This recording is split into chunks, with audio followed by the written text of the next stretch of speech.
Q&Q Pharmacy. Invest smart, earn extraordinary, guaranteed return, 100% buyback assurance. Q&Q Pharmacy. தமிழ்நிறம் நேயர்களுக்கு அன்பு வணக்கம். மீண்டும் உங்களை சந்திப்பதில் மிகுந்த மகிழ்ச்சி. இன்றைக்கு நம்மிடையே அரசியல் விமர்சகர் சார் ரவீந்திரன் துரைசாமி சார் அவர்கள் நம்மோடு இணைந்திருக்கிறார். வாருங்கள் நேயர்களே, சார்ட்ட பேசலாம். வணக்கம் சார். வணக்கம் தம்பி. எப்படி இருக்கீங்க சார்? நல்லா இருக்கும் தம்பி. சார், பரபரப்பான அரசியல் சூழல். எடப்பாடி டெல்லி போயிருக்காரு. உங்கள் கனவு பலிக்காத போல இருக்கே சார். என்ன கனவு? 2026 எடப்பாடியை வீழ்த்துவது தான் இலக்குன்னு சொன்னீங்க. கிட்டத்தட்ட பலிக்காத போல இருக்கே சார். மோடிகிட்ட சரண்டர் ஆகிட்டாருங்கிறீங்களா எடப்பாடியை? அது நீங்கள் தான் சார் சொல்லணும். நீங்கள் தான் சொல்கிறீங்க. டெல்லிக்கு வந்ததே மோடிகிட்ட சரண்டர் ஆகுதுங்கிற இது நீங்கள் தானே சொல்கிறீங்க. எடப்பாடி கிட்ட இப்போ அவரை சிஎம்மா சொல்லி யாரும் இல்லை. இவங்க பிரேமலதா அம்மையார் ஸ்டாலின் கொடுக்குறதெல்லாம் எம்எல்ஏ போஸ்ட்டு. 47% பலத்தோடு இருக்கக்கூடிய ஸ்டாலின் கூட நம்ம சேர்ந்தால் நாம் கட்சி எம்எல்ஏ பதவி பெறும். 11க்கு பிறகு பல ஆண்டுகளாக வாய்ப்பில்லாத டிஎம்டிகே, தேசிய முற்போக்கு திராவிடர் கழகம் சட்டசபைக்குள்ள நுழையதுக்கு ஒரு வாய்ப்பு வரும்னு நினைக்கிறாங்க. எடப்பாடிக்கு vote transferring capacity, seat converting capacity இல்லைன்னு நினைக்கிறாங்க. அப்போது ராஜ்யசபாவாவது தரணும்னு ஆசைப்படுறாங்க. குறைஞ்சபட்சம் இதாவது ஒரு பலன் கிடைக்கும் அங்கிற லெவலில் பார்க்குறாங்கன்னா ராஜ்யசபாவும் இல்லைன்ட்டார். அப்போ அவங்க திமுக கூட்டணியை நோக்கி நகர்றாங்க. பட்ஜெட்டை பாராட்டுறாங்க. கேப்டன் ஆலயம் முதல்வருக்கு முதல் அழைப்புதலை கொடுக்குறாங்க. கூட்டணி முடிவாகலைனாலும் அவங்க நகர்வு அப்படி இருக்குது. அடுத்தபடியாக டாக்டர் கிருஷ்ணசாமி அவர் அருந்ததியர் உள்ஒதுக்கீட்டில் ஸ்டாலினுக்கு முடிவு எடுத்து எடப்பாடி போகிறது. அவர் தேவேந்திர குல வேளாளர், பறையர் போன்ற சமூகங்களுக்கு அது நஷ்டங்கிற சீமானுக்கு கருத்து அவர் கருத்தாட்டு சொல்கிறாரு. அதையும் தாண்டி அவர் உங்கள் மானத்தை காப்பாற்றினது தேவேந்திர குல வேளாளர்கள், உங்களுக்கு ஓட்டு போடாத ஜாதி காலில் போய் விழுறீங்கன்னு அவர் ஒரு கருத்தை சொல்ல வைக்கிறார். இது ரொம்ப கடுமையான கருத்து. சமூகநீதி பார்வையில் உள்ள பெரியாரிஸ்டுகளுக்கெல்லாம் இதை சொல்கிறதுக்கே தீயில மிதித்த மாதிரி அவ்வா வாணி கதறுவாங்க. அவங்களோட ஆனஸ்டி, இன்டெகிரிட்டி, துணிச்சல் எல்லாம் அவ்வளவுதான். கிருஷ்ணசாமிய கருத்து நியாயமான கருத்து தான். முக்குளத்தோர் ஓட்டு ஸ்டாலினுக்கு போகுது. தினகரன் ஓபிஎஸ் அணிக்கு போகுது, எடப்பாடிக்கு இல்லை. ஆனால் அவருக்கு தலைவர்கள்லாம் அங்கே முக்குளத்தோர்கள். இது ஒரு சமூக நீதி சூறையாடல். உங்கள் மானத்தை காப்பாற்றினது தேவேந்திர குல வேளாளர்கள். இங்கே தென்காசியில் டெபாசிட் கிடைக்க காரணம் தேவேந்திர குல வேளாளர்களும் கிருஷ்ணசாமியும் தான். ஆனால் நீங்கள் உங்களை டெபாசிட் இழக்க செய்த முக்குளத்தோர் அவங்க காலில் போய் விழுறீங்கிற கருத்தை அவர் சொல்லியிருக்கிறார். கூட்டணி கட்சி தலைவர் எடப்பாடியால் எல்லாம் முக்குளத்தோர் ஓட்டை டிரான்ஸ்ஃபர் பண்ண முடியாத போது தேவேந்திர குல வேளாளர் எப்படி அவர் ஜெயிப்பாருங்கும் போது அவரும் அருந்ததியர் உள்ஒதுக்கீடு, எடப்பாடியோட அரசியல் இதில் விலகிட்டார். 1/2% ஓட்டு எடுத்தவர், 2.6% வாக்கு எடுத்தவங்க, ஒரு 3% ஓட்டு எடுத்த கட்சிகள் எடப்பாடியை விட்டு விலகிட்டாங்க. எடப்பாடிகிட்ட இருக்கிறது முபாரக் மட்டும்தான். இது தானுங்க உண்மை. நான் பொய் சொல்லலையே, தரவுகளோட தானே சொல்கிறேன், டேட்டாவோட தானே சொல்கிறேன். யாரும் இதை மறுக்க முடியுங்களா? நான் தலைவர்களுக்கு ஸ்டேட்மெண்ட்டு, தரவுகள் இதை வச்சு தானே சொல்கிறேன். அப்போ எடப்பாடி கூட சின்சியராக இருக்கிறது முபாரக் மட்டும்தான். முஸ்லீம்கள் விழாவில் உங்களுக்கு நான் உறுதியாக இருப்பேன், நம்பினவங்களை கைவிட மாட்டேன், என்னை நம்பி கெட்டவர் உண்டு, நம்பாமல் கெட்டவர்கள் அதிகம், நம்பி கெட்டவர்கள் இல்லை, அந்த மாதிரி ஒரு டைலாக் அவர் அந்த இடத்துல இஸ்லாமிய சகோதரர்கள் மத்தியில் அவர் சொல்கிறாரு. இப்போ திடீர்னு டெல்லிக்கு போயிருக்கிறாரு. டெல்லியில் திடீர்னு போகிறாரு. இது ப்ரீ பிளான்டா இல்லை திடீர்னு? நான் செக் பண்ண அளவில் ஹோம் மினிஸ்டர் ஆஃபீஸில் இவருக்கு அப்பாயின்மெண்ட் இல்லை, பிஎஸ் கோயில் ஆஃபீஸில் இவருக்கு அப்பாயின்மெண்ட் இல்லை, டைரெக்டாக அப்பாயின்மெண்ட் இல்லை.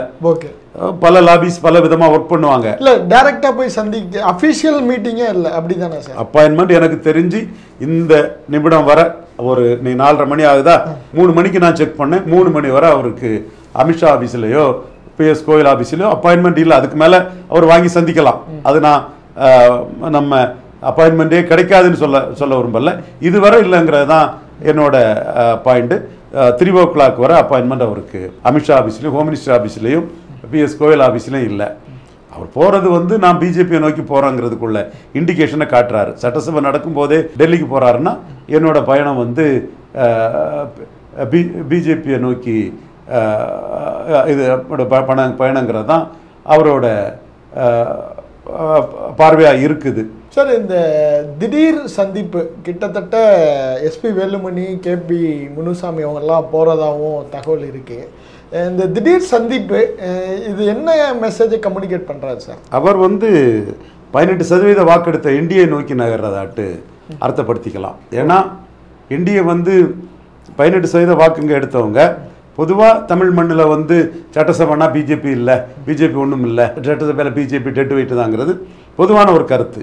ஆனால் 3வது முறை மோடி பிரதமராக வந்த பிறகு ஹரியானா சட்டசபையில் காங்கிரஸ் பாஜக ஃபைட்டில் காங்கிரஸை வீழ்த்தி 5 எம்பி போன 50-50 எம்பிக்கள் போன பாஜக பெரிய ஸ்வீப் கர்நாடகா மண்ணில் வந்து பண்ணிட்டாங்க. மன்னிக்கும், ஹரியானா மண்ணில் வந்து பண்ணிட்டாங்க. அடுத்து அவங்க மகாராஷ்டிராவில் கீழே போனவங்க ஒரு 1/3 சீட்டு மட்டுமே ஜெயித்தவங்க, சுமார் 1/3 ஜெயித்தவங்க இன்னைக்கு 2/3க்கு மேலே பெரிய அளவுக்கு ஸ்வீப்பாட்டு மிகப்பெரிய ஸ்வீப்பிங்க பார்த்துட்டாங்க. அசம்பிளியில் அவங்க ஏறிட்டாங்க. கழிஞ்ச 14க்கு பிறகு வந்த சட்டமன்ற தேர்தலையும் 19க்கு பிறகு வந்த சட்டமன்ற தேர்தலையும் தோல்வியடைந்த டெல்லியில் வெற்றி பெற்றுட்டாங்க. அப்போ அவங்களோட கான்செப்ட் என்னென்னா 18% இங்கே இருக்கதை நாங்கள் ஆர்எஸ்எஸை வச்சு சில குறிப்பிட்ட சமூகங்களை ஆர்கனைஸ் பண்ணி ஒர்க் பண்ணாலே நாங்கள் வந்து 18க்கு மேலே போயிடுவோம். 20% இருக்கக்கூடிய எடப்பாடி வந்து 18% குறைஞ்சிருவார். ஸோ என்டிஏ அதிமுக 50-50ங்கிற ஒரு ஃபார்முலாவை கூட அவங்க பாஜக இன்சிஸ்ட் பண்ணலாம். ஏன்னா அவங்களா அலையன்ஸை நோக்கி யாருக்கிட்டையும் போகல. அவங்க இன்னைக்கு கூட்டணி போகணும்னா இருமொழி கொள்கை விஷயத்தில் வந்து பேசாமல் இருக்கலாம். இந்திரா காந்தி மாதிரி திமுக கூட்டணிக்காக மொழிக் கொள்கையில் காங்கிரஸ் பேசாமல் இருக்கிறது மாதிரி பேசாமல் இருக்கலாம். ஆனால் அவங்க வந்து தாங்களை வந்து ஒரு பெரிய ஃபோர்ஸாக காட்டுறதுக்கு மும்மொழி கொள்கை தேவைங்கிற இதில் அவங்க 1 கோடி கையெழுத்துக்கு அவங்க பிளான் பண்ணி 25 லட்சம் கையெழுத்து வாங்குறதா சொல்கிறாங்க. ஸோ அவங்களுக்கு வந்து கட்சியை வளர்க்குறதுல அவங்க தெளிவாக இருக்கிறாங்க. அண்ணாமலைக்கு லீடர்ஷிப் வந்து ரொம்ப தெளிவாக இருக்குது. இந்த சூழ்நிலை இவங்க டெல்லிக்கு போயிருக்காங்கன்னா டைரக்டாக பாஜக தலைவர்களை பார்க்கலனாலும் கூட இரவில் வந்து பாஜக தலைவர்கள் அவங்க சந்திப்பதற்கான சாத்தியக்கூறுகள் இருக்குது. சந்திச்சு இவங்க ப்ரொப்போசலை சொல்லுவாங்க. பாஜக அந்த ப்ரொப்போசலை ஏற்றுக்கொள்வாங்களாங்கிறது நம்ம சொல்ல முடியாது. பாஜகவுக்கு வந்து மக்களவை தான் முக்கியம், சட்டமன்றம் அவ்வளோ முக்கியம் இல்லை. என்றாலும் சட்டமன்றத்தில் அவங்க டேம்ஸுக்கு எடப்பாடி வருவார்னா அதை ஏற்றுக்கொள்றதுல அவங்களுக்கு ஒன்றும் சிரமம் இருக்காது. இப்போ எடப்பாடி தான் பாஜகவோட கூட்டணியே இல்லைங்கினவர் இன்னும் சொன்னவர் கூட்டணின்னு போகிறாரு. இப்போ எடப்பாடி தான் டெல்லிக்கு போயிருக்காரு. டெல்லிக்கு அது சட்டமன்றம் நடக்கும்போது இப்படி ஒரு தோற்றத்தை கொடுக்கறதுக்கு தான் அது போகிறாரு. ராமலிங்கம் அந்த ரெய்டு சம்பந்தமாட்டுள்ள சில விவகாரங்கள் கூட அதில் இருக்கலாம். அது நமக்கு என்னென்னு தெரிய வரல. எதுக்கு போகிறாருங்கிறது நமக்கு முழுமையாக தெரிய வரல. எது எப்படின்னாலும் கூட அவரை சுற்றி இருக்கவங்க கூடவே இது சரண்டருங்கிற ஒரு பார்வையில் தான் பார்க்குறாங்க. திராவிட இயக்கம்னு அவரை தூக்கி நிறுத்த நினைச்ச அரசியல் விமர்சகர்களும் இது சரண்டருங்கிற லெவலில் தான் அதை பார்க்குறாங்க. பட் பாஜக ரொம்ப அலர்ட்டாக இருப்பாங்க. One must be very alert in politics, especially leaders like Edappadi Palaniswami. One must be very very அலர்ட்டுங்கிறது தான் மோடி அதை டீல் பண்ணுவார். ரொம்ப அலர்ட்டாக தான் எடப்பாடி டீல் பண்ணுவார். தெளிவாக மோடிக்கு தெரியும் 1-1 தான் ஸ்டாலினை தோக்கடிக்க முடியும்னு அவருக்கு தெரியும். ஸ்டாலினுக்கு உயரம் 57-62 பெருந்தலைவர் காமராஜருக்கு உயரத்தில் அவர் கட்சியை பிடிச்சி நாடிமுத்து பிள்ளை, வல்லத்தரசு, பசுமன் தேவர், ஆதிமூலம் நாடார், தையல் ஆதித்தன் இவங்களெல்லாம் அழுத்தம் கொடுத்து வெளியேற்றி கட்சியை முழுமையாக பிடிச்சி இருந்த ஒரு பொசிஷனில், ஒரு அதோட கொஞ்சம் உயர்ந்த பொசிஷனில் கூட்டணி பலத்தால் 47% வாக்கு பலத்தில் மு.க. ஸ்டாலின் இன்னைக்கு இருக்கிறாரு. கூடவே கமல்ஹாசன் போன்றவர்களும் அவரோட இணைஞ்சு இந்த பலத்தை பெற்றிருக்கிறாருன்னு சொல்லும்போது ஸ்டாலினை தோக்கடிக்கணும்னா இங்கே 1-1 தான் தோக்கடிக்க முடியும். ஸோ மோடியும் வந்து 1-1க்கான ஒரு முயற்சியை ஈடுபடுவார். 1-1னா பலம் நிரூபித்த எல்லாத்தையுமே அதில் உள்ளடக்கி தான் வரணும். அது எப்படி ஃபார்முலேட் ஆகும் என்ன ஆகுங்கிறது வந்து வரும் நாட்களில் தான் தெரிய வரும். ஸோ எடப்பாடியை எந்த அளவுக்கு அவங்க பயன்படுத்த போகிறாங்க, எடப்பாடியை மட்டும் வச்சுக்கிட்டு எந்த அளவுக்கு இந்திய அலையன்ஸை தோற்கடிக்க முடியுங்கிறதெல்லாம் பெரிய கேள்விக்குறியாக தான் நான் பார்க்குறேன். 18% என்டிஏ, இது 20% எடப்பாடி பழனிசாமி, 38% இருக்குது. இது பொருந்தா கூட்டணி ஆகி எடப்பாடியை முன்னிறுத்தினா இதில் பிராமணர்கள் ஓட்டே கேள்விக்குறியாகும். பெரியார் வர்சஸ் திராவிட, பெரியார் வர்சஸ் தமிழ் அடையாளங்கள், உவே சாமிநாத ஐயர், பாரதியார், பரிதிமால் கலைஞர்னு முன்னெடுக்கக்கூடிய சீமானுக்கு என்டிஏ ஓட்டில் ஒரு பகுதி போகலாம். இந்து நாடார்கள் ஓட்டு வந்து எடப்பாடியை ஏற்றுக்கொள்ளாமல் சீமானுக்கு போகலாம்.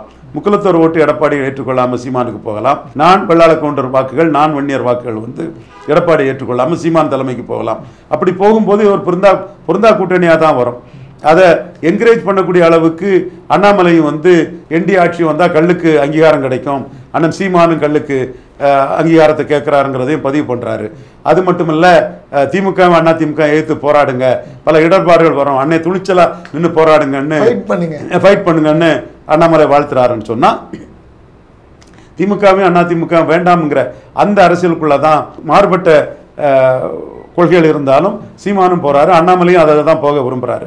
அதே வேளையில் எடப்பாடி பழனிசாமி முபாரக்கை தவிர வேறு யாரும் கூட்டணி இல்லாத சூழ்நிலையில் என்டிஏ நோக்கி வந்தால் அவரோட பலகீனத்தை புரிஞ்சு தான் என்டிஏ வந்து பேரம் பேசுவாங்களே தவிர பலமான ஒரு நிலைமையில இருந்து எடப்பாடி பழனிசாமி பேசலைங்கிறது தான் 100% உண்மை. அன்னைக்கு வந்து அவர் தேமுதிகவை கூட என்டிஏ அலையன்ஸுக்குள்ள வராமல் 5 சீட்டு கொடுத்து அவர் அணிக்கு கொண்டு போனார். இன்னைக்கு அதே தேமுதிக கூட எடப்பாடிக்கு எதிரான ஒரு மனநிலையில் இருக்கிறாங்கன்னு சொன்னால் எடப்பாடி வந்து கையேறு நிலையில் முபாரக்கை தவிர வேற யாரும் கூட்டணி இல்லாத சூழ்நிலையில் 6 மாசத்துல கூட்டணியை முடிப்பார். அது பிறகு தேர்தல் நெருங்கும் போது கூட்டணியை முடிப்போம்னு சொன்னார். இப்போ ஏதோ ஒரு ஃபீலர் வந்ததின் அடிப்படையில் இவர் டெல்லிக்கு போயிருக்கிறாரு. இப்போ கலைஞர் ஜெயலலிதா போன்ற தலைவர்கள்னு சொன்னால் ஏதாவது ஒரு மத்திய தலைவர் வந்து இவங்க பார்த்த பிறகு அவர் போனால் அதுக்கு ஒரு மரியாதை இருக்கும். ஸோ இன்னைக்கு கூட ஒரு கட்சி அலுவலகத்துக்கு போனான்னு தான் சொல்றாரு. மறைமுகமாக தலைவர்களை பார்க்கலாம். எது எப்படியோ கூட்டணிக்கு ஆள் இல்லாமல் முபாரக் தவிர யாரும் இல்லாத சூழ்நிலையில் டெஸ்பரேட்டா எடப்பாடி பழனிசாமி கூட்டணி நோக்கி ஓடுறாரு. நீங்க சொல்றீங்க இந்த அளவுக்கு எடப்பாடி கொண்டு நிறுத்தினது உங்களுக்கு கண்ணில் படலையா? கண்டிப்பாக சார். சார் இப்போ இந்த இஷ்யூவில் நம்ம பார்க்குறப்ப எடப்பாடி ஒரு பதட்டமான, ஏன்னா ஒரு யூஸ்வலாக ஒரு ப்ரெஸ்ஸை ஹேண்டில் பண்ண பார்க்க முடியும், இன்றைக்கி தப்பிச்சு பொழைச்சி ஓடனா அப்படிங்கிற மாதிரியான ஒரு ஓட்டம் பார்க்க முடியுது. ஏதாவது ஒரு அழுத்தம் பிஜேபிகிட்டேருந்து வந்திருக்குமா சார்? என்ன மாதிரியான அழுத்தம்? ஏன் ஒரு மாதிரியான ஒரு மனநிலை நோக்கி எடப்பாடியை தள்ளிட்டீங்க? நான் சசிகலா, ஐயா எடப்பாடி பழனிசாமி, தம்பி முதுவன் பழனிசாமி, உங்க கவனத்துக்கு நான் சொல்றேன், சசிகலா விஷயத்துல நாம தெள்ள தெளிவா எங்க தினத்தந்தி ஐயா பாலசுப்ரமணிய ஆயத்தன், ஹிண்டு ராம், சந்தாலியா இவங்க எல்லாம் வந்து சசிகலா அம்மையாருக்கு பூச்செண்டு கொடுக்கும்போது இங்க அரசியல் பைப்போலர் ஆகக்கூடாதுன்னு மல்டி போலர் ஆகணும்னு மோடி சசிகலாவை கிராக் டவுன் பண்ணுவாருன்னு சொன்னேன். சுப்பிரமணிய சாமி ஆகஸ்ட் 15 விடுதலை சொல்லும் போது இல்லைன்னு சொன்னேன்.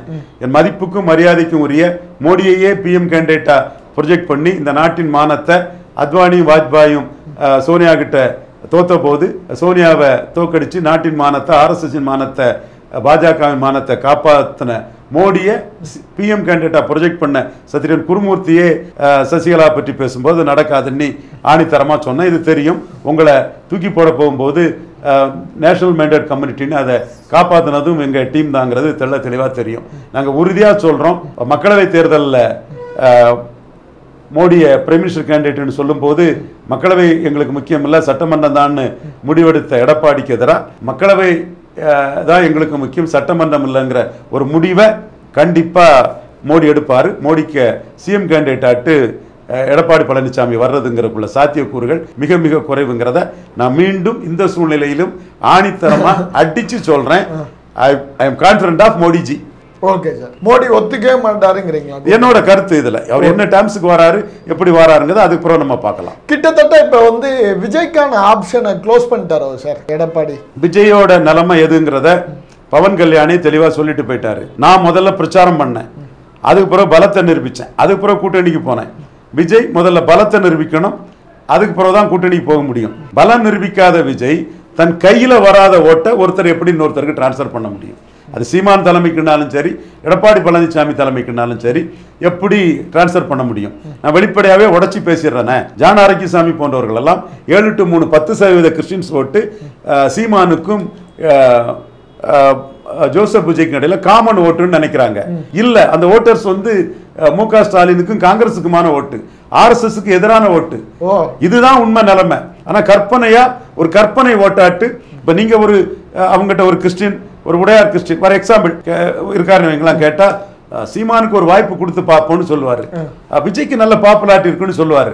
கண்டிப்பா சொல்லதான் செய்வாரு. கடைசியா ஓட்ட ஆர்எஸ்எஸ் இந்த பைபிளை காப்பாற்றணும், மதத்தை காப்பாற்றணும்னா அது திமுக காங்கிரஸ் தான் போடணும் போட்டுட்டு போவாரு. நீங்க கருத்து கணிப்பில் கேட்டா கூட அல்லது இன்ஃபார்மலா அவர்கிட்ட கேட்டா கூட சீமானுக்கு ஒரு வாய்ப்பு கொடுக்கலாமா, நல்ல கொள்கைகளை சொல்றாரு, ஆடு மாடு மேய்க்கிறது அரசு வேலைங்கிறாரு பாரு.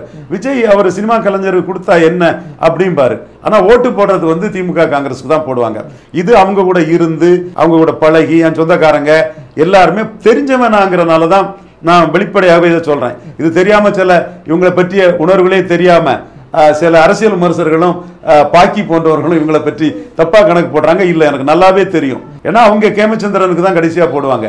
இத்தனைக்கும் பல நுணுக்கங்கள் இருந்தாலும் கேமச்சந்திரனுக்கு தான் போடுவாங்க. காரணம் கேமச்சந்திரன் தான் தோக்கடிக்க முடியுங்கிற கணக்கு. 100 முகத்துக்கு தான் போடுவாங்க, 100 முகம் தான் தோக்கடிக்க முடியுங்கிற கணக்கு. விஜயதரணிக்கு தான் போடுவாங்க, விஜயதரணி தான் ஆர்எஸ்எஸையும் பாஜகவும் தோக்கடிக்க முடியுங்கிற கணக்கு. ஸோ அவங்கள்ட்ட நான் எவ்வளவுக்குள்ளே சொல்லியும், இன்னும் சொல்ல போனால் என் மதிப்புக்குரிய ஃபாதர் ஜெகத் கஸ்பார் ஒரு பிஷப் ஆகலாம் நினைக்கக்கூடியவன் தான். பட் அவங்கெல்லாம் இந்த மனநிலையில் தான் இருப்பாங்க. ஃபாதர் ஜார்ஜ் பொன்னையா, இவர் எம்ஜி தேவசாயம், ஒருவேளை சொந்தக்காரங்கள்லாம் கூட இருப்பாங்க, அது வேற விஷயம்.